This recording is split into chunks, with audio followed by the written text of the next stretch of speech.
Welcome, Leos, to your weekly Sidereal Astrology forecast. This is for April 4th through the 17th of 2016.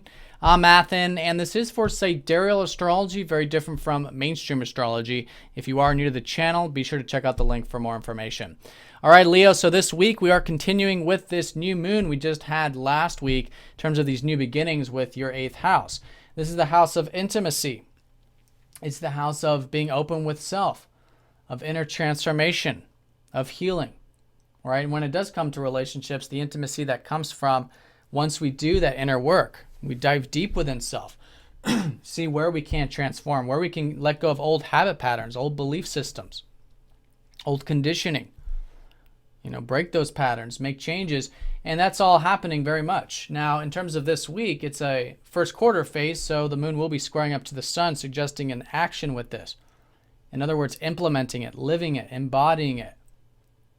Right? And for some of you, it could have to do with shared resources, re-examining that area or working on that area in some sense. Maybe with your debts, some of you releasing unhealthy, not only like attachments in life, which can be the case, but physically as well, such as through debt. Okay?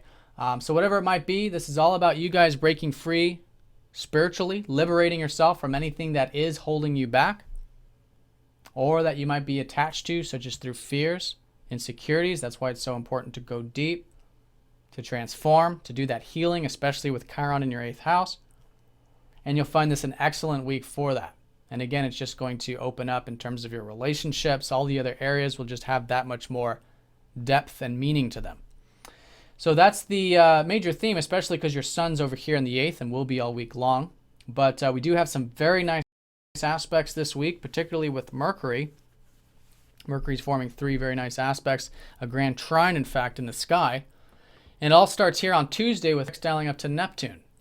So this has been a Mercury in your 9th house, so this is actually an excellent time for you guys to be expanding your mind, whether it's through philosophy, spirituality, maybe sharing your wisdom with others. Could be very, very passionate right now. For some of you, maybe connecting to nature, maybe some of you traveling and stuff. But this isn't a ruler, it's your Mercury, so it's usually your mind and the way you're communicating. So it's probably more in that philosophical or right brain sort of way. And so that's very supportive this week in terms of the sextile from Neptune. This is the relationship side of things. So there's been this importance of having faith and trust, allowing things to unfold in divine timing when it comes to those relationships. And you'll find a lot of that very supportive to this adventurous sort of mind that you have, or this expansive mind that you have this week, which is very nice. In fact, it's a very insightful week.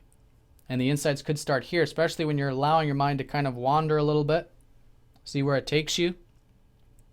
And through that insight, through where it takes you, you can find some insight, right? And it can be a logical type of insight with Mercury through the possibilities. In other words, allowing the mind to kind of go, see where it takes you, and then logically implement it and conceptualize it in that sense. Now, along with that, Venus is going to be trining up to Mars on Tuesday as well. Very nice aspect. And this has been a Mars at the bottom of your chart. So you guys right now are on some level, your motivations and stuff are at a low, and they're going to start to be increasing here, at least in terms of your independence, your assertive energy, these kinds of matters. But Mars is going to go retrograde at the end of the week. So it's a reflection here in terms of this independent spirit for all of us. But for you, it's specifically with the independence and where you're putting your energy in regards to home and family, and maybe even with your health. And this has already been a reflective time because Saturn's been retrograde here in the 4th. So you're re-examining what you've built or what your structures are, your foundations are in life. It's a good time to rehash and redo those.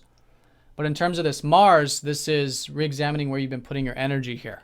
And now where you can start to reflect on that, modify that, along with that Saturn. This Mars is going to be retrograde up and through June 29th.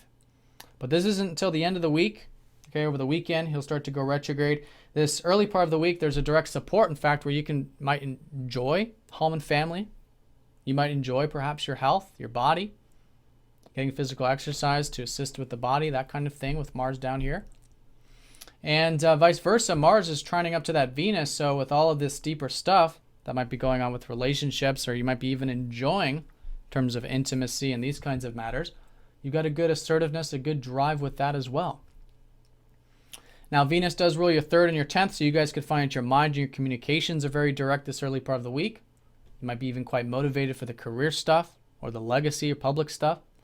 And vice versa, Mars rules your 4th and your 9th, so you might find that you're not only enjoying the home life and the family life, but also that adventurous spirit with Mars ruling that 9th house of yours. So that's the early part of the week. Now, midweek, Mercury starts to form a grand trine, and the first aspect with that grand trine is going to be with Jupiter here on Thursday.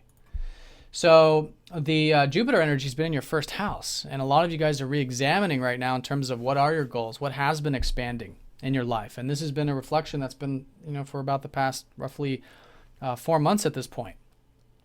Examining who you are, where you're headed. Because just prior to that, there was a lot of expansion, but then it's kind of retracted a little bit. It's been in this introverted phase or this reflective phase. Some of you putting on pause a lot of these goals or these things relating to your desires. But this week you can find that it's very much supporting this expansion of your mind, this expansion in your life in general, and maybe even quite optimistic in that sense, if you aren't already. Now, one thing I do want to say is that Mercury does rule your 2nd and your 11th house, so when it comes to your values, when it comes to your resources and finances, even your sense of self-worth, that's getting this dose of Jupiter, this dose of optimism, maybe even luck or fortune for some of you in that department. And even with friends and group stuff, could be an excellent middle part of the week as well to enjoy. Or again, these ideals in your life. Now, later in the week, over the weekend, Mercury does trine up to Pluto. And this has been specifically relating to the fact that your self-expression is transforming and changing. And you've been getting rid of old, unhealthy habit patterns with your self-expression or with your interests, with the things you enjoy in life. And it's through this transformation process that you've been going through. Now you have a direct support really helping you connect to this philosophical mind that you have in a very deep way over the weekend. And it is an excellent weekend, in fact, for diving deep, because this is another insightful aspect in that it's through diving deep with the self, diving deep with what your life path is, how is life unfolding, what are these future possibilities, where can you be more adventurous. I think you will just be adventurous this week, or it could come easy to you. But through that inner exploration, you can find that there's new doors opening up. There's new insights in that sense within, right? Deep within. But you have a willingness to do that. And again, this is all about the transformations that are occurring with your self-expression. So very nice grand trine. It's even supporting your self-expression to continue with these goals in life that you may be, although reflecting on still, cultivating, because the North Node is going into this 1st house of yours. So for about the next 2 years, you've got a lot of this support to learn more about yourself, cultivate your goals, put energy into that. And over the weekend, that's when Mars goes retrograde, right? So then there's that reflection time in terms of your home life, your family life, and your health, perhaps for some of you. Now, in terms of another retrograde over the weekend, it's going to be Pluto. Pluto's going to go retrograde for about the next 6 months in your 5th house, so a lot of you will be reflecting on that self-expression going into next week. Maybe even those interests and things that are important to you in that sense. All right, Leo, so have a fantastic week. Thanks for watching, and I'll see you all next week.